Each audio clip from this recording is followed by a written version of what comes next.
et c'est là où elle a vu les flammes, la fumée a commencé à rentrer dans la maison. On a mis un lit, heu au niveau de la fenêtre de ma chambre pour pouvoir après passer par la fenêtre d'en dessous, donc la fenêtre du balcon d'en dessous. C'est nous qui avons, fait la démarche d'aller chercher, l'assurance pour pouvoir être relogés parce que, on n'a pas été relogés, de suite, quoi, et c'est même le relogement a été fait par l'assurance.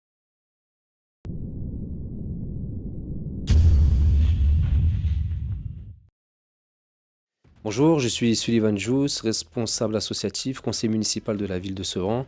Je veille au respect de l'égalité devant la loi et surtout au respect de la dignité humaine. On est donc dans le quartier des cités basses, enfin cités hautes, en pleine rénovation, au 14e étage de l'une des tours, qui a pris feu il y a quelques temps. Est-ce que vous pouvez nous expliquer un petit peu ce qui s'est passé, s'il vous plaît? Alors, aux alentours de 00:50, on a senti, le feu. Ma tante, elle a ouvert, la porte d'entrée, et c'est là où elle a vu les flammes, et directement ma mère, elle a eu le réflexe de fermer la porte, sauf que ça a fait un appel d'air, et l'appel d'air, a fait que le feu est rentré, la fumée a commencé à rentrer dans la maison. Donc on a essayé de s'abriter dans le balcon, dans l'une des chambres. On a fini par s'abriter dans ma chambre et à procéder à notre propre évacuation. Euh, De quelle manière? on a mis un lit euh, au niveau de la fenêtre de ma chambre pour pouvoir après passer par la fenêtre d'en dessous, donc la fenêtre du balcon d'en dessous. Donc on a évacué ma première petite sœur, on a évacué mon neveu Par le balcon, par par l'extérieur, le balcon. avec le risque de tomber du Exact. 14e étage. Exactement. Et il y avait mon voisin qui habite au 8e étage et ma voisine du 13e étage qui étaient là pour nous rattraper quand même au 13e étage. Et sauf que moi, quand je suis passée par la fenêtre, je suis mal tombée, ce qui a fait que ça a fait un traumatisme au niveau de mon genou, enfin de mes deux genoux, de mes orteils. J'ai perdu mon ongle d'orteil. Et j'ai eu des cicatrices. Et après, j'ai été hospitalisée pendant quand même 2 3 jours. Et, et voilà. C'était à quelle date cet incendie? Oula, c'était À peu près. le 9 août. D'accord. Le 9 août. Le 9 août 2025. Donc là, on est 3 mois après. Ouais, c'est ça. C'est D'accord. ça, c'est ça. Alors, suite à... Donc, heureusement, il n'y a pas eu de victimes. Quand je dis de victimes, de décès. Oui. Donc, il y a eu des victimes par la fumée, les blessures, etc. Donc, tout l'étage a pris feu. Oui, c'est C'était ça. sur le palier. Comment s'est déroulée votre prise en charge par la suite, par les secours, par le bailleur, peut-être par la mairie? Qu'est-ce qui s'est passé derrière? Donc, on a eu les pompiers qui nous ont vite pris en charge. Sur le moment, le jour J, on nous a mis à disposition à la mairie des bouteilles d'eau, des denrées alimentaires juste pour la soirée. Et après, on n'a pas eu de nouvelles, ni du bailleur, ni de qui que ce soit. C'est 1 ou 2 jours après que j'ai été contactée par la police pour pouvoir aller faire ma déposition. Et c'est tout. Sinon, c'est nous qui avons fait la démarche d'aller chercher l'assurance pour pouvoir être relogés. Parce que on n'a pas été relogés de suite, quoi. Et c'est même le relogement a été fait par l'assurance, notre assurance. D'accord. Et donc, la nuit même, vous avez passé la nuit où? Moi, j'étais chez ma meilleure amie. D'accord. Et ma mère, elle est partie chez ma tante et mes sœurs chez ma sœur. Il n'y a pas un endroit qui vous a été mis à disposition par la ville pour pouvoir Non, passer la nuit, rien du tout? non, non. D'accord, parce que c'est habituellement ce qui se fait. Logiquement, quand il y a des habitants qui sont victimes d'un sinistre tel que celui-ci, il y a une structure d'accueil qui est ouverte dans l'urgence, que ce soit la maison de quartier, une salle ou quoi que ce soit, avec, comme vous disiez, des denrées alimentaires, etc. Parfois un relogement d'urgence, Mhm. jusqu'à ce qu'à un moment donné, on puisse... D'accord, donc là, c'est l'assurance qui a tout pris en charge. Oui, c'est ça. L'assurance, elle nous a pris en charge 2 jours après l'incendie. Donc, quand on l'a contactée, elle nous a relogés dans une chambre d'hôtel pendant 3 4 jours. Et ensuite, on a dû revenir à l'appartement, procéder à un nettoyage. Qui a procédé au nettoyage? Ma mère. Ma mère, elle a commencé à nettoyer.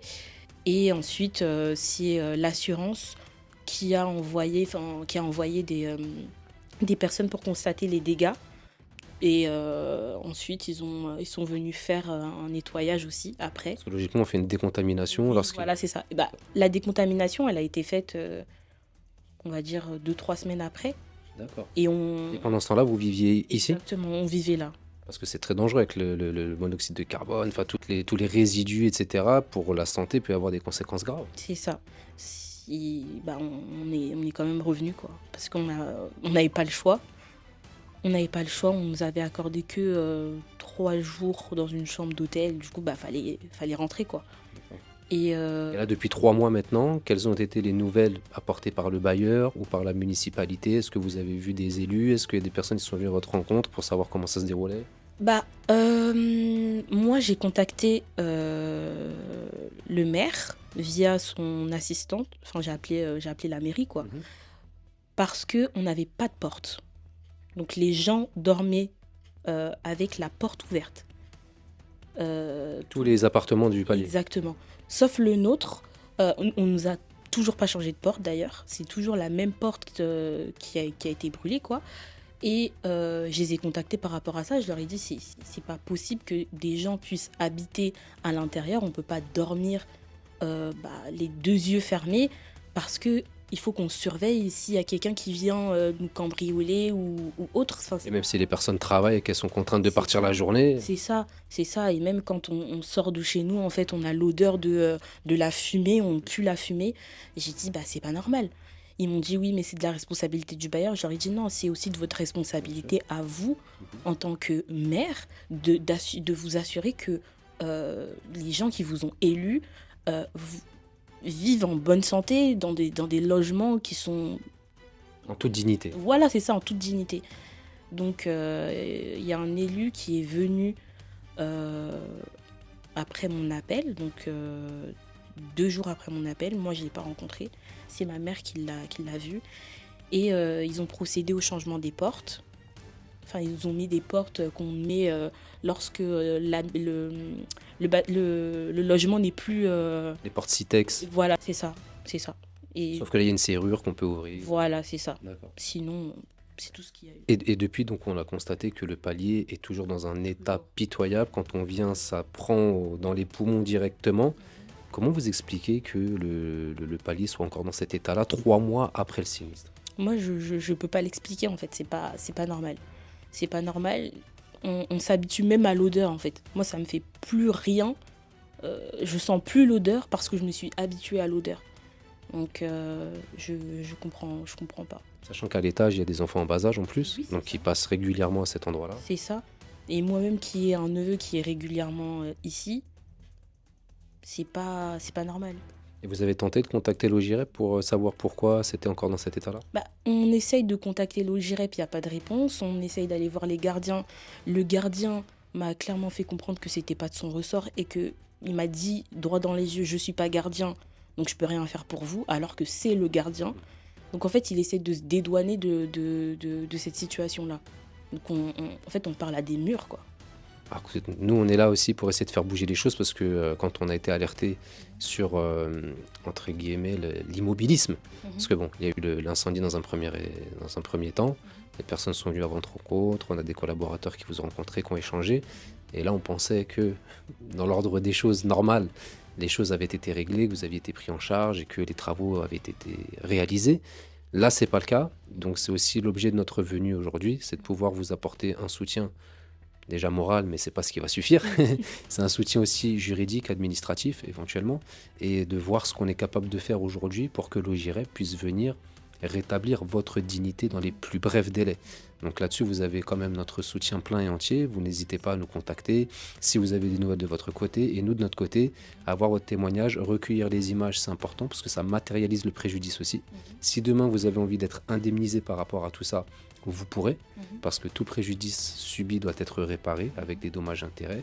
Donc là-dessus, on peut vous aiguiller, on peut vous orienter aussi, parce qu'il n'est intolérable qu'en 2025, 3 mois après un incendie, les familles sont encore contraintes de vivre exposées à un tel danger sanitaire pour l'ensemble des habitants de votre foyer et de tout l'étage.